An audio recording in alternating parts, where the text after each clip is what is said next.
Hello viewers, আসসালামু আলাইকুম। আমি মোহাম্মদ নাজবুল হোসেন। আমি বর্তমানে পড়াশোনা করতেছি গোপালগঞ্জ বিজ্ঞান ও প্রযুক্তি বিশ্ববিদ্যালয়ে এবং আমার বিভাগ হচ্ছে মার্কেটিং বিভাগ। সো আমি আপনাদের সামনে যে টপিকসটি নিয়ে আলোচনা করব সেটি হচ্ছে কমপ্লিটিং সেন্টেন্স। কমপ্লিটিং সেন্টেন্সের অর্থ হচ্ছে ইনকমপ্লিট একটা সেন্টেন্সকে কমপ্লিট করা। সো আমরা আজকে ক্লাসের মাধ্যমে 5টি রুলস নিয়ে আলোচনা করব, রুলসের সাথে উদাহরণ নিয়ে আলোচনা করব এবং বিভিন্ন নিয়ম কানুন শিখবো। সো আমরা সরাসরি ক্লাসে চলে যাই। প্রথম যে রুলসটি নিয়ে আলোচনা করব সেটি হচ্ছে ইফ। ইফ এর বাংলা অর্থ যদি। সো এখানে স্ট্রাকচারের দিকে তাকালে দেখা যাবে if plus present tense plus future indefinite tense. দ্বিতীয়টার দিকে লক্ষ্য করলে দেখা যাবে if plus past tense plus would could might plus B one. যদি আমরা উদাহরণের দিকে লক্ষ্য করি তাহলে দেখা যাবে ইফ ইউ কল্ড মি। এটা হচ্ছে ইফ ইউ কল্ড মি হচ্ছে সেন্টেন্সের শুরু। এখানে আই উইল রেসপন্ড হচ্ছে আমাদেরকে কমপ্লিট করা লাগবে, এই বিষয়টা খেয়াল রাখবেন।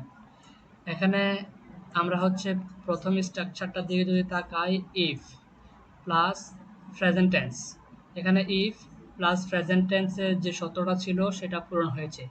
প্লাসের পর হচ্ছে future indefinite tense. So I will respond, এখানে ফিউচার ইনডিফিনিট টেন্সের নিয়মটাও ফুলফিল হয়েছে। সো আমরা দ্বিতীয় উদাহরণটার দিকে যদি লক্ষ্য করি তাহলে দেখা যাবে if you called me I would respond. এখানে অনেকে প্রশ্ন করতে পারো যে নিয়মে তো হচ্ছে would could might plus B one, so এখানে কোনটা বসাবো? সো আমার কথা হচ্ছে এখানে তিনটার মধ্যে যে কোনো একটা বসালেই সেন্টেন্স কমপ্লিট হয়ে যাবে। সো আমরা দ্বিতীয় যে উদাহরণটার দিকে লক্ষ্য করব সেটি হচ্ছে উইশ, ইচ্ছা বা যদি। স্ট্রাকচারের দিকে যদি তাকাই তাহলে দেখা যাবে dot dot wish plus dot dot plus subject plus be two. So আমরা যদি একটা উদাহরণের দিকে তাকাই তাহলে দেখা যাবে I wish I could draw the picture of a lion. এখানে হচ্ছে সাবজেক্ট সাবজেক্ট তারপর হচ্ছে plus be two. Be two এখানে ঠিক আছে, দেখেন বি টু 2 নম্বর প্রথম আই উইশের যে স্ট্রাকচারটা আছে ওইটার নিয়মটা ফুলফিল হয়েছে।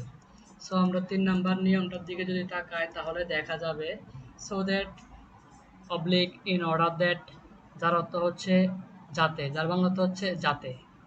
এখানে যদি আমরা স্ট্রাকচারের দিকে তাকাই তাহলে দেখা যাবে subject plus verb plus so that অথবা in order that plus subject two, মানে 2 নম্বর সাবজেক্ট।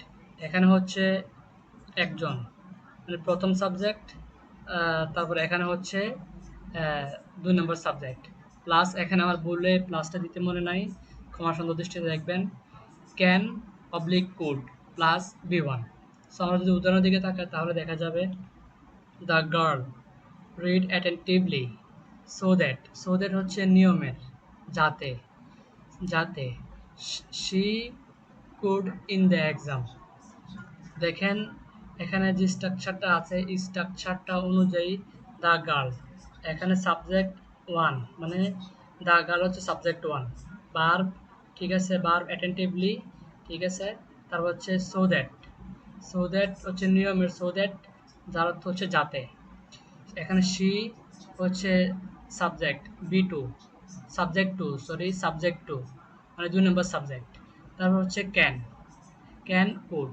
আমরা এখানে কেন নিতে পারি, কুডও নিতে পারি, কিন্তু আমরা এখানে রিড, এখানে যাতে আমরা রিডের 3টে ফর্মই এক। সো আমরা এখানে রিডের বিট অনুযায়ী আমরা এখানে কোড নিয়েছি।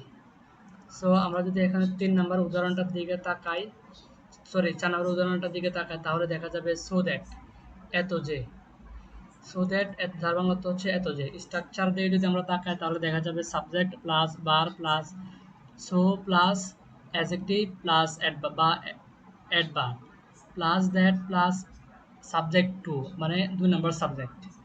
ক্যান নট অথবা could not plus B one.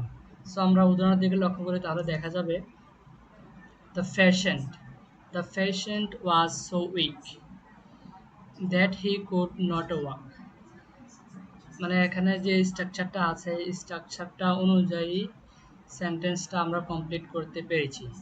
দেখেন the patient was so weak that এখানে হচ্ছে সো স্ট্রাকচারে সো ডট ডট যেখানে আছে ডট ডটের মাঝখানে উইক বসেছে এখানে দ্যাট এ হচ্ছে দ্যাট এখানে যে দ্যাট স্ট্রাকচারের যে দ্যাট দ্যাট বসেছে এখানে সাবজেক্ট টু হি হি এখানে ক্যান কুড আমরা যেহেতু আমরা এখানে যে কোনো একটা নিলেই হবে কোনো সমস্যা নেই সেন্টেন্স কমপ্লিট হয়ে যাবে এখানে কুড নোট হয়েছে দেখেন could not plus B one হয়েছে এখন দেখা যাচ্ছে আমাদের সেন্টেন্সটি কমপ্লিট হয়েছে সম্পূর্ণ কমপ্লিট সো আমরা ৫ নাম্বার নিয়মটার দিকে যদি লক্ষ্য করি তাহলে দেখা যাবে টু ডট ডট টু এত যে পারে না সো আমরা স্ট্রাকচার দিকে তাকাই তাহলে দেখা যাবে subject plus verb plus two plus adjective বা adverb plus two plus B one so আমরা একটা এক্সাম্পলের দিকে তাকাই তাহলে লক্ষ্য করা যাচ্ছে যে